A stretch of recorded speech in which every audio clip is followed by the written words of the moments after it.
Good evening, feeble-minded Earthlings, and welcome to another episode of the Intergalactic Review. My name is Imperial Starbeast, and if you're receiving this transmission, it's because I've taken over your mind, and we are now interacting as one. Tonight, for my 9th movie review, I'd like to talk about the animated movie 9. In a post-apocalyptic world where humans were destroyed in a war between man and machine, a hand-stitched burlap doll with the number 9 written on its back, played by Elijah Wood, springs to life. Awakened to the frightening reality where the only signs of life are the machines that hunt him, 9 accidentally encounters 8 other robots and unveils the mystery behind humanity's destruction.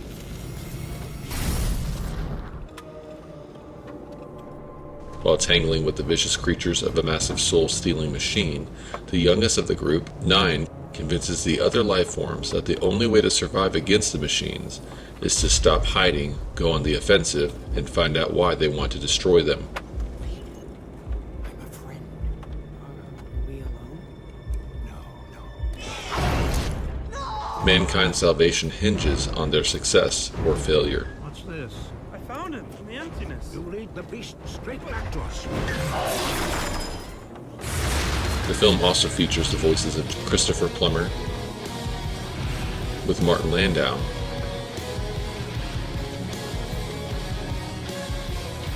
John C. Reilly, and Crispin Glover, Jennifer Connelly, and Fred Tatashikori.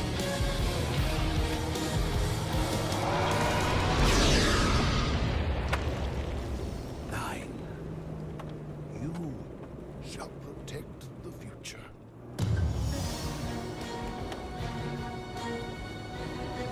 Nine is a 2009 computer-animated science fiction film directed by Shane Acker, written by Pamela Petler, Jim Lemley, Tim Burton, Timur Bekmambetov, and Dana Ginsburg.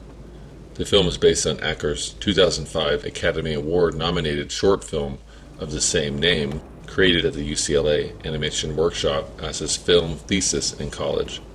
The short film took 4 years to create, as Acker was the sole creator working on the project. As the short film gained notoriety, Pamela Petler got wind of it and found the story visually interesting.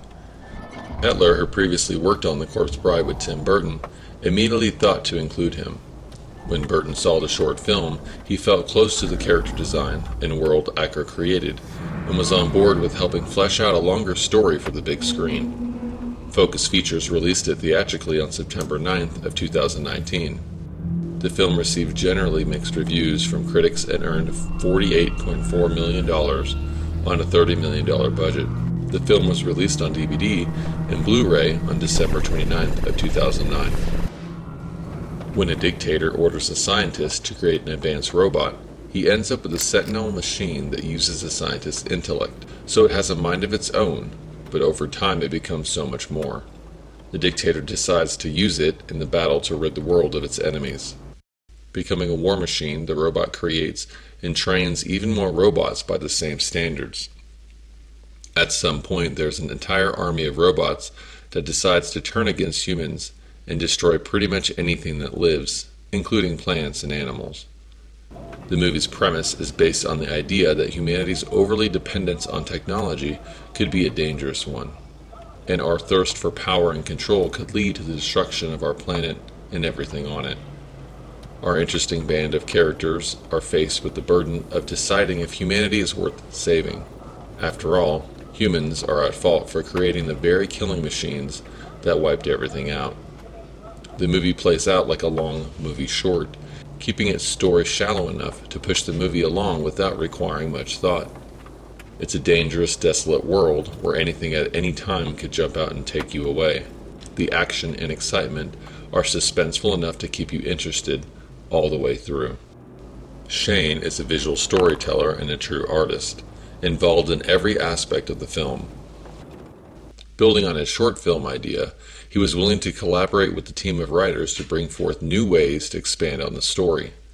Most apparent is the decision to add dialogue and move away from the way characters expressed language through pantomime. He added a few more stitch puns and set out to create something familiar but new, The idea to add more characters was welcoming, especially since they were all unique in their special way, bringing to the table a different personality trait, strength, and skill that will aid in completing the mission. The most interesting characters were one, played by Christopher Plummer, who is a fearful leader, enforcing strict rules on everyone, playing things safely to keep everyone alive. Two chose his own path. I suggest you avoid making that same mistake. 9, played by Elijah Wood, is optimistic and intelligent, challenging one's authority and pushing the other dolls out of their comfort zone, We need to figure out what is going on. allowing the audience to experience this adventure as the story unfolds with him. Has an individual look, and each of them has an individual character and quality. 7, played by Jennifer Connelly, made the best entrance out of the group when she appears during a tense battle sequence. Her sense of idealism, bravery, and heart made her stand out amongst the group. Taking care of the younger twin dolls, she acts as a protective motherly figure. Each Stitch Punk contributes to the story by playing a small part in its overall outcome. Fear is the appropriate response. Battle sequences are fun by utilizing each character as the action bounces around between each one. The talented voice actors do an amazing job bringing each character to life with honesty and sincerity, giving each one a different identity. The dialogue contributes so much to the movie that it's hard to imagine the film without it. Jennifer Connelly does a fantastic job on what I believe to be her first voice acting role. The story was developed through the eyes of the special effects artist at Focus Feature Studios, creating an innovative style of animation that has a modern and nostalgic element to it. Acker's original idea for the short film was to make it a stop-motion animation, but decided on computer animation as his medium of choice, creating a unique textured look and feel to the film. It took 648 animators working in shifts around the clock, 24 hours a day, 7 days a week, to put the film together.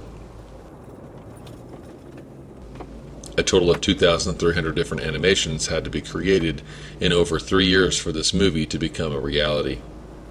I love the steampunk look the Stitch Punks have. Most interesting is the way their eyes give off so much emotion by simply animating them to look like a small camera lens opening and closing. I can't help but wonder if the film would have been a bigger success if the theatrical adaptation would have been a stop-motion animation. With the success of previous Burton films like The Nightmare Before Christmas and The Corpse Bride, I hardly run into fans who are aware of this obscure Burton film, although I can see how the character's eyes alone would have been difficult to pull off in a stop-motion. The Cat Beast is an ambush predator adapted from the original short film and updated to move with more fluid animation, making it more menacing. The fabrication machine had a Cold War feel to it, and looks like something out of the War of the Worlds. Giving it the ability to create and bring to life new killing machines allowed the creature threat to constantly evolve. The seamstress, a hypnotic snake-like serpent with creepy baby doll head, was terrifying, and something I imagined would come out of Sid's basement from Toy Story. Sometimes fear. The winged beast, with its mouth full of movable blades, was a frightening surprise. The idea that the fabrication machine could create anything kept things interesting. I appreciate the suspense each creature created, never knowing what might pop up, gave the world a haunting feel and a great sense of danger.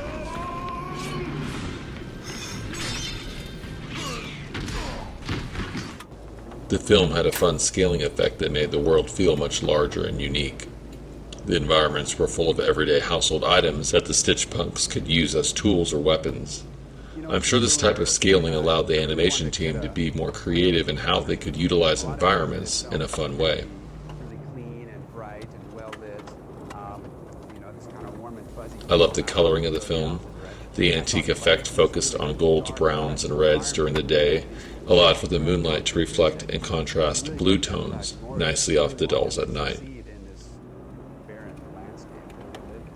And then I knew that I wanted to use light to really help. The movie does feel like a lot of short scenes strung together, which is not a bad quality. It was just noticeable while watching. All in all, the movie had a fun cinematic feel to it, which was fun for an animated feature. Exactly, and let the audience participate in sort of filling in voids. The film's score was composed by Danny Elfman and Deborah Laurie, except Welcome Home, which had lyrics by Claudia Sanchez and music by Coheed and Cambria. I was surprised the Coheed and Cambria song never showed up in the movie after it appeared in the trailers along with an excerpt from The Captain by the Knife, which was also not included in the soundtrack. Songs within the film that were not included in the soundtrack were the traditional Dyer's Irae chant performed by Crispin Glover as part of the background score, and Over the Rainbow, performed by Judy Garland. Sometimes fear is the appropriate response. The overall score is wonderful and inspiring, with classic Elfman elements sprinkled throughout. 9 received an Annie Award nomination for Best Animated Effects in a Feature Production, along with a nomination for Best Production Design. It's been recognized for its noteworthy animation and sound design at a few other award shows that year.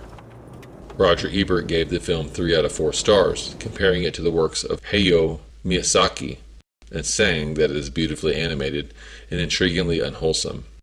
Nevertheless, worth seeing. 9 has raised some questions among critics about the evolution of artificial intelligence and its ability to dominate the world in an attempt to take us over. This is why the film's central idea is so terrifying and isn't far-fetched. 9 is not a children's movie by any means.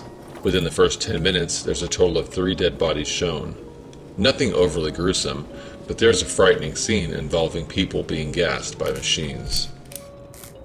9 is a beautiful animation that's exciting and fast-paced, which is the movie's only downside. I feel there wasn't a lot of attempts to build character motivations. Everything is presented so simplistically that it feels shallow. Don't get me wrong, each Stitch Punk was created with a specific intent and with a different personality of their own, but you hardly get any depth before the adventure takes off. With its mysterious storyline and apocalyptic themes, the film has plenty of action that will hold your attention throughout its entire runtime. I like how the world has consequences and isn't afraid to snuff out a character every now and then. There is a bit of drama, a bit of dry humor, and lots of suspense. For these reasons, I give the movie 9 a B-.